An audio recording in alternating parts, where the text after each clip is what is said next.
হজের সময় জমজমের পানি না খেলে কি কিছু কম পড়ে যায়, নাকি এটা শুধুই বিশ্বাস আর আবেগের জায়গা? জমজম কূপ, যেটিকে বলা হয় পৃথিবীর সবচেয়ে পবিত্র পানির উৎস, মক্কার কাবা শরীফের ঠিক ২০ মিটার দূরে অবস্থিত এই কূপ মুসলিমদের কাছে এক অলৌকিক নিদর্শন। প্রতি বছর লাখ লাখ মুসলমান হজ পালন করতে সৌদি আরব যান, আর হজ পালন শেষে জমজম কূপের পানি সঙ্গে না নিয়ে ফেরা প্রায় ভাবাই যায় না। এই পানি শুধু নিজেদের জন্য নয়, আত্মীয় স্বজনদের মধ্যেও ভাগ করে দেয়া হয়। অনেকে বিশ্বাস করেন এই পানি পান করলে রোগ ব্যাধি দূর হয়, বিপদ কাটে। তবে প্রশ্ন হলো, এই জমজম কূপ কি হজের কোনো অংশ, নাকি শুধু একটি ঐতিহাসিক অনুষঙ্গ?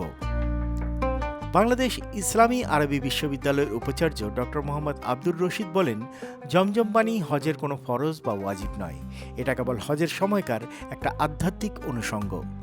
হজের ৩টি ফরজ, ৫টি ওয়াজিব, কোনোটাতেই জমজমের উল্লেখ নেই। তবে হজের সময় জমজম পানির গুরুত্ব একেবারেই কম নয়। মক্কার প্রচণ্ড গরমে তৃষ্ণা মেটানোর জন্য মুসল্লিরা এই পানিই গ্রহণ করেন এবং বিশ্বাস করেন এটি আল্লাহর কুদরতের পানি। এই কূপের সৃষ্টি কিন্তু হজের ইতিহাসেরই এক মহা অংশ। হজের প্রতীকী অংশ সাফা ও মারোয়া পাহাড়ের মধ্যে দৌড়ানো ঠিক সেই সময়ের স্মৃতি বহন করে, যখন নবী ইব্রাহিম আলাইসাল্লামের স্ত্রী হাজরা আলাইসাল্লাম তার সন্তান ইসমাইল আলাইসাল্লামের জন্য পানির খোঁজে ছুটে বেরিয়েছিলেন। তখনই আল্লাহর কুদরতে সৃষ্টি হয় জমজম কূপ। এই ইতিহাসই জমজম কূপকে করে তোলে হজের সঙ্গে অনুভবের দিক থেকে অঙ্গাঙ্গিভাবে জড়িত।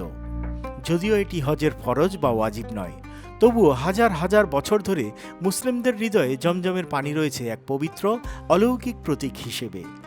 হজ হয় ফরজ পালনের জন্য, আর জমজম ভক্তি আর বিশ্বাসের তৃপ্তি। ৫,০০০ বছর ধরে যেই পানি একটানা প্রবাহিত হচ্ছে, তা কেবল প্রকৃতির খেলা নয়, এটি মুসলিমদের কাছে এক অলৌকিক নিদর্শন। আপনারা কখনো জমজম পানি খেয়েছেন? কমেন্টে জানান আপনার অভিজ্ঞতা, আর শেয়ার করে দিন এই অলৌকিক ইতিহাসটি সবার সঙ্গে। এমন সব তথ্য পেতে যুক্ত হতে পারেন বাংলা ফ্লো পরিবারের সঙ্গে। একটা লাইক দিয়ে সংযুক্ত হয়ে যেতে পারেন বাংলা ফ্লো ফেসবুক পেজে।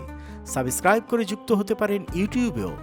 টিকটক ও ইনস্টাগ্রামেও যুক্ত হতে পারেন বাংলা ফ্লো পরিবারের একজন হিসেবে।